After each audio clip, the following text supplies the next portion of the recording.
Recent గా మనం చూసినట్టయితే లోక్సభ స్పీకర్ మీద విపక్షాలు కాంగ్రెస్ నేతలంతా కలిసి అవిశ్వాస తీర్మానం లేఖ రాసి సమర్పించడం జరిగింది. అయితే విపక్షాలు లోక్సభ స్పీకర్ మీద లేఖ రాయటం ఒక ఎత్తు అయితే, అసలు ఇండియా అలియన్స్ లో ఉన్నటువంటి పార్టీ నేతలే రాహుల్ గాంధీ గారికి అవిశ్వాస తీర్మానం పెట్టేటట్లు ఉన్నారు. ఒక రకంగా అది నిజమే అనిపిస్తుంది. ఎందుకంటే రాహుల్ గాంధీ గారి యొక్క నాయకత్వాన్ని ఇండియా అలియన్స్ లో ఉన్నటువంటి పార్టీలు ఒప్పుకోవట్లేదు.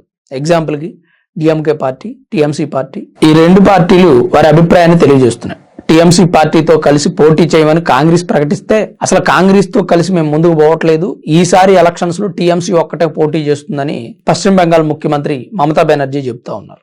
అలానే ఇటు తమిళనాడులో డిఎంకే పార్టీకి కాంగ్రెస్ పార్టీకి కనిపించినటువంటి రగడ జరుగుతుంది. అదేంటంటే గత ఎన్నికల్లో 50 సీట్లు ఇచ్చింది డిఎంకే పార్టీ. ఎందుకంటే స్థానికంగా ఉన్నటువంటి పార్టీ బలంగా, ఎంత జాతీయ పార్టీ కాంగ్రెస్ అయినా కానీ రాష్ట్రంలో బలంగా ఉన్నటువంటి పార్టీ ఏది? DMK party. ఈ డిఎంకే పార్టీ 50 స్థానాలు ఇచ్చింది పోయినసారి.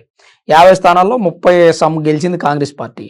కానీ క్యాబినెట్ లో తీసుకోవాలి అంటే ఎవ్వరికి కూడా మంత్రి పదవులు ఇవ్వాలి. మొత్తం మంత్రి పదవులన్నీ డిఎంకే పార్టీ నేతలకే చెందాయి. ఈసారి కాంగ్రెస్ ఏం డిమాండ్ చేస్తుందంటే, మాకు మళ్ళీ 50 స్థానాలు పైన ఇవ్వాలి, క్యాబినెట్ లోకి తీసుకోవాలి గెలిచిన వాళ్ళని అని చెప్పి అడుగుతాం. దీనికి డిఎంకే పార్టీ ఒప్పుకోట్ల. మేము అసలు మీకు స్థానాలు ఏమో, మీకు సీట్లు ఏమో, ఇస్తే ఒక 25 ఇస్తాం, కావాలంటే తీసుకోండి, లేదంటే లేదు, అసలు మీకు ఇవ్వం, మేమే గెలుస్తాం, డైరెక్ట్ గా పోటీ చేస్తాం, ఇండియా కూటమి నుంచి మేము తప్పుకుంటాం అనే విధంగా స్టాలిన్ మాట్లాడుతున్నాడు. అయితే ఇటువైపు ఇప్పుడు పశ్చిమ బెంగాల్లో ఒక సమస్య, తమిళనాడులో ఒక సమస్య, కర్ణాటకలో ఒక సమస్య. కర్ణాటకలో సమస్య ఏంటంటే, ఆల్రెడీ మనం చూసాం సిద్ధారామకి డికే శివకుమార్కి ఉన్నటువంటి వాగ్వాదం. 2.5 సంవత్సరాల ముఖ్యమంత్రి ఆయన, 2.5 సంవత్సరాల ముఖ్యమంత్రి ఈయన అని ప్రకటించుకొని ఆ రోజు డిఎంకేలో ఉన్నటువంటి ఎమ్మెల్యే సిద్ధారామయ్య పార్టీలో కలపడం, వీళ్ళిద్దరు కలిసి ముందుకు పోవడం, ప్రభుత్వాన్ని ఏర్పాటు చేయడం జరిగింది. కానీ 2.5 సంవత్సరాలు గడిచాక డికే శివకుమార్కి హ్యాండ్ ఇచ్చారు.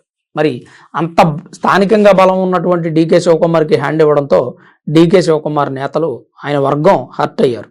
ఈసారి డికే శివకుమార్ కర్ణాటక నుంచి విడిపోయి ప్రత్యేకంగా పోటీ చేస్తారు అనేటువంటి వార్తలు కూడా వినిపిస్తున్నాయి. అంటే ఇదే నిజమైతే ఇప్పుడు కాంగ్రెస్ పార్టీకి కర్ణాటకలో బలం తగ్గుతుంది, తమిళనాడులో బలం తగ్గుతుంది, పశ్చిమ బెంగాల్లో బలం తగ్గుతుంది. 24లో జరిగిన ఎలక్షన్స్ లో కాంగ్రెస్ పార్టీ గెలిచింది హిమాచల్ ప్రదేశ్, తెలంగాణ, కర్ణాటక, ఈ 3 రాష్ట్రాలే. మరి ఈ 3 రాష్ట్రాల్లో గెలిచినటువంటి పార్టీ ఆ 3 రాష్ట్రాల్లో కూడా పట్టుకోల్పోయేటువంటి పరిస్థితి. ఒకవేళ తెలంగాణ ఏదైనా బలంగా నిలబడినా కానీ కర్ణాటక కష్టమే, హిమాచల్ ప్రదేశ్ అంతంత మాత్రం అంటున్నారు. తెలంగాణలో కూడా బీఆర్ఎస్ బీజేపీ కలిసి పోటీ చేస్తే కష్టమే అంటున్నారు. అదొకటి. ఇప్పుడు వీటన్నిటికంటే పెద్ద చిక్కు రాహుల్ గాంధీ ఎదుర్కొనబోయేది ఏంటంటే, ఇండియా కూటమిలో ఉన్నటువంటి పార్టీలంతా కూడా రాహుల్ గాంధీకి యాంటీగా తయారవుతున్నారు. కారణం ఏంటంటే రాహుల్ గాంధీ గారి యొక్క రాజకీయ పరిపక్వత లేనటువంటి మాటలు, అదొకటి. అలాగే ఇండియా కూటమికి రాహుల్ గాంధీ గారి తర్వాత నేత ఎవరు, నాయకత్వం వహించేది ఎవరు అనే దాని మీద పెద్ద చర్చ జరుగుతుంది. పశ్చిమ బెంగాల్లో ఉన్నటువంటి ముఖ్యమంత్రి మమతా బెనర్జీనా, లేదంటే తమిళనాడు ముఖ్యమంత్రి స్టాలినా, ఇండియా కూటమికి రాహుల్ గాంధీ తర్వాత నాయకుడు ఎవరు?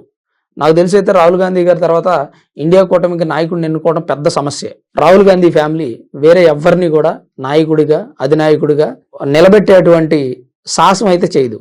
మొదటి నుంచి వాళ్ళకు ఉన్నటువంటి అలవాటే, ఎవరిని కూడా ఎదగనిచ్చేటువంటి పరిస్థితి లేదు. ఒకవేళ ఎదిగినా వాళ్ళ కాళ్ళ దగ్గరే ఉండాలి. మనం గతంలో అనేక సందర్భాల్లో చూసాం. మన్మోహన్ సింగ్ గాని, లాల్ బహదూర్ శాస్త్రి గాని, పివి నరసింహరావు గారు గాని, అలాగే ముఖ్యమంత్రుల విషయానికి వస్తే దళిత ముఖ్యమంత్రులను ఎన్నుకోవటం, వాళ్ళపైన వివక్షత చూపించడం, ఇవి కాంగ్రెస్ పార్టీ అధిష్టానం మొదటి నుంచి చేస్తున్నటువంటి కార్యక్రమాలు. వీటి వల్ల ప్రజల్లో క్రేజ్ తగ్గడం ఒకటను, సరైనటువంటి సమర్థవంతమైనటువంటి రాజకీయ నాయకులు కాంగ్రెస్ పార్టీలో పుట్టుకురావడానికి కష్టం అవుతుంది. అలాగే ఒకవేళ ఉన్నా వాళ్ళు కాంగ్రెస్ పార్టీ నుంచి బయటకు వచ్చేస్తున్నారు. అలా కాంగ్రెస్ పార్టీ నుంచి వచ్చినటువంటి సమర్థవంతమైనటువంటి రాజకీయ నాయకులు వాళ్ళు ఇప్పుడు పార్టీలు పెట్టుకొని స్వతహాగా సక్సెస్ అవుతూ ఉన్నారు.